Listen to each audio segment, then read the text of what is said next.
અને ધર્મ તરફથી જય શ્રી કૃષ્ણ, જય અંબે અને જય સ્વામિનારાયણ. આજે છે ને હું તમારા બધાની 10 મિનિટ લઈશ.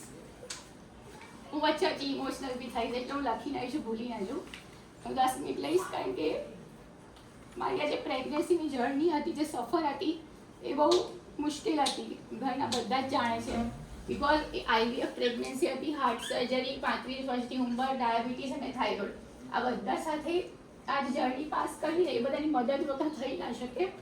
એટલે બંને પરિવારના સભ્યોની એટલી બધી મદદ છે કે આજે મને થોડું એવું જ છે. બંને પરિવારના સભ્યોને થેન્ક યુ. તો સૌથી પહેલાં તો હું કહીશ કે મારા કાનાજીને થેન્ક યુ, કારણ કે એમનો અંશ મારી પાસે છે આજે. પછી અંબે માને થેન્ક યુ કહીશ કે એમના આશીર્વાદ મારી પર અપરંપાર છે.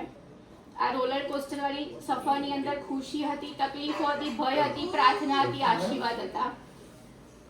પછી બંને સાઈડના ફેમિલી મેમ્બરની વાત કરું. સ્ટાર્ટ કરું કે નલીની મમ્મી અને નિધિ ભાભીથી. એમને આ જર્નીમાં મને સારું સારું બનાવીને ખવડાવ્યું છે, ઘરના નાના નાના કામોમાં મદદ કરી છે. ઇનફેક્ટ કહી શકાય કે એમને જ કર્યા છે કામો. પછી પપ્પાની વાત કરું, પરેશ પપ્પા અને વરુણભાઈ, એ લોકો ખાવાના બહુ શોખીન છે, તો પણ પ્રેગ્નન્સીમાં મારા પસંદનું જ ખાવા બનતું હતું. એમને એમના ફૂડ પ્રેફરન્સીસ છોડ્યા હતા. ધન્વિતની વાત કરું તો ધન્વિત હંમેશા એક્સાઇટેડ હતો કે કોઈ આવશે મારી લાઈફમાં. તેનું એક્સાઇટમેન્ટ મને બહુ ખુશી આપતું હતું. હવે બીજા બધા મારા કાકા કાકીઓ, અમીર સાઈડ મારા કાકા કાકીઓ, ભાઈ ભાભીઓ, દીદી જીજુ, બધા એ બધાના આશીર્વાદ અને બધાની પ્રાર્થના પણ હંમેશા મારી સાથે રહી છે. એની માટે પણ તમે બધાને થેન્ક યુ.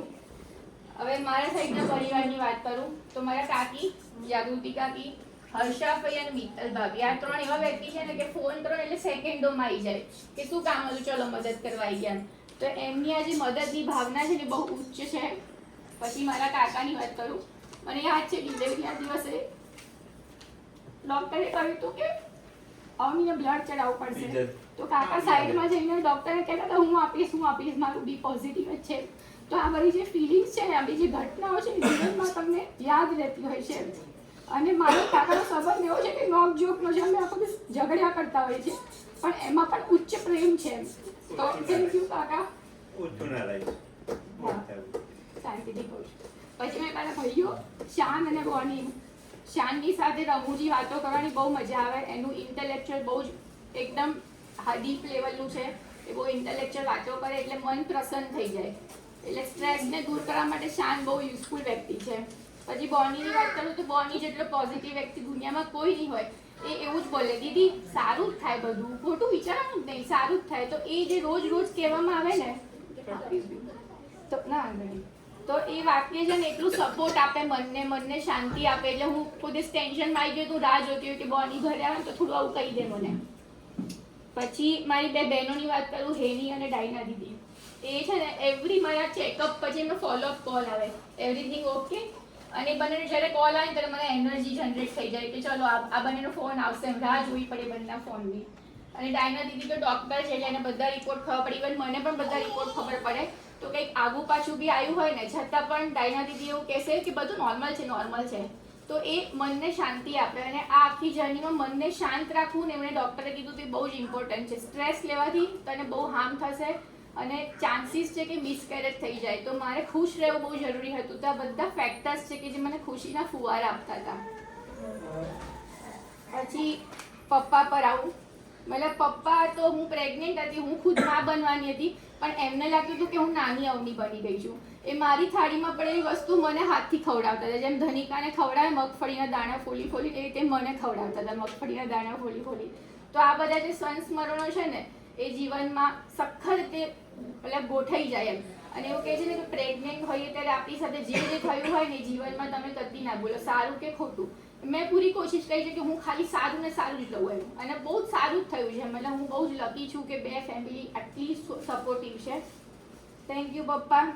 તમારી આવી બધી નાની નાની વાતોમાં બહુ જ પ્યાર છલકાય છે. પછી હવે એવા 3 વ્યક્તિની વાત કરીશ કે જેના વગર આ જર્ની પોસિબલ જ નથી, કદાચ હું પાર જ ના કરી શકી હોત. આરજુ, મમ્મી અને ધનિકા. પ્રેગ્નન્સીના 266 દિવસો હતા. એ 266 દિવસમાંથી હું 194 દિવસ છે મારા 3 જોડે રહી છું કમ્પ્લીટલી. અને એ 194 દિવસમાં આરજુએ મને મારું જે સખત ધ્યાન રાખ્યું છે એણે 194 દિવસ છે મને બ્રેકફાસ્ટ ભરીને ખવડાવે છે, બી હેલ્ધી અને ડિફરન્ટ એ યુટ્યુબ પર રોજ રાતે વિડીયો જોવે અને સવારે મને બ્રેકફાસ્ટ હેલ્ધી ખવડાવે. મતલબ આવી ભાભી મળવી એ બહુ લકની વાત છે કે તમારી સગી બેન જેટલું કેર કરે એમ. મતલબ હું પિયર આવવા માંગતી હોય ને તો આરજુ ના આવે તો મને એવું થાય મજા નહીં આવે એમ. તો થેન્ક યુ આરજુ, બ્રેકફાસ્ટ બનાવવા, માથામાં તેલ નાખી આપવા માટે, ડૉક્ટરની વિઝિટમાં સાથે આવવા માટે. જ્યારે બી મિહિર ના અવેલેબલ હોય ને ત્યારે બધી ડૉક્ટરની વિઝિટ આરજુ કરી. અને ડૉક્ટર બી ઓળખે છે કે આરજુ નહીં આવે એવું મને પૂછે જો આરજુ ના આવી હોય તો. અને મારા પસંદની વેબ સિરીઝ સાથે જોવા માટે બોની આરજુ, થેન્ક યુ. હવે ધનિકાની વાત કરું, એ મને બબો કે હું એને બબો કહું. મતલબ એનું એટલું પ્રફુલ્લ નેચર છે, એટલી જોલી વ્યક્તિ છે કે મારું ખુશીનું પોટલું છે. આખી પ્રેગ્નન્સીમાં એટલો બધો પ્રેમ એ મને આપતી હતી, મને અને મારા પેટમાં રહેલા બાળકને. તો અત્યારે બી જોઈ શકો એ વચ્ચે બહુ જબરજસ્ત બોન્ડિંગ છે. અને ધનિકા ના હોત ને તો જોબ કરતી વ્યક્તિને ઘરે રહેવું બહુ બોરિંગ હોય, પણ મેં આખી જર્ની પ્રેગ્નન્સીમાં જોબ છોડીને ઘરે રહી હતી, પણ ધનિકાના કારણે હું એ જર્નીને પાર કરી શકી છું. હવે મોસ્ટ ટાઈમથી પર્સનની વાત કરું, મારી મમ્મી મારી શક્તિ છે. એ છે ને મારી પૃથ્વી પરની દેવી છે.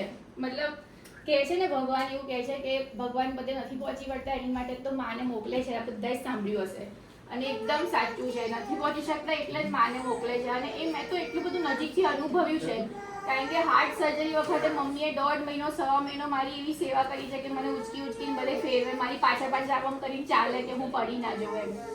એટલે મમ્મી આ તારું ઋણ છે ને હું કદી ચૂકવી નહીં શકું એમ. 35 વર્ષે મારે તારી સેવા કરવાની પણ તું મારી સેવા કરતી હતી. અને સેવા કરતા કરતા કોઈ ફરિયાદ ના કરે, એની મહેનતને ગણાવે પણ ના કે મેં મહેનત કરી, કોઈ ફરિયાદ કરી. અને આને જ સાચું માં કહેવાય. એટલે કહે છે ને કે જીવનમાં બેલેન્સ શીટ બધે હોય પણ માના પ્યારમાં બેલેન્સ શીટ કદી ના હોય. તો એને કોઈ દિવસ આ બેલેન્સ શીટ રાખી જ નથી. અને મમ્મી છે ને એટલે મારી મમ્મી એવી છે સકારાત્મકની સાકર. મતલબ જ્યારે બી લાઈફમાં મુશ્કેલી આવે ને ત્યારે મને સકારાત્મક ભાવ જોઈતો હોય ને તો એ સાકર પાસે જતું રહેવાનું, બધી વસ્તુ પોઝિટિવ થઈ જાય. અને એની પ્રાર્થના સાંભળીને જ અંબે માએ મને આજે અવનીમાંથી અવની મમ્મી બનાવી છે.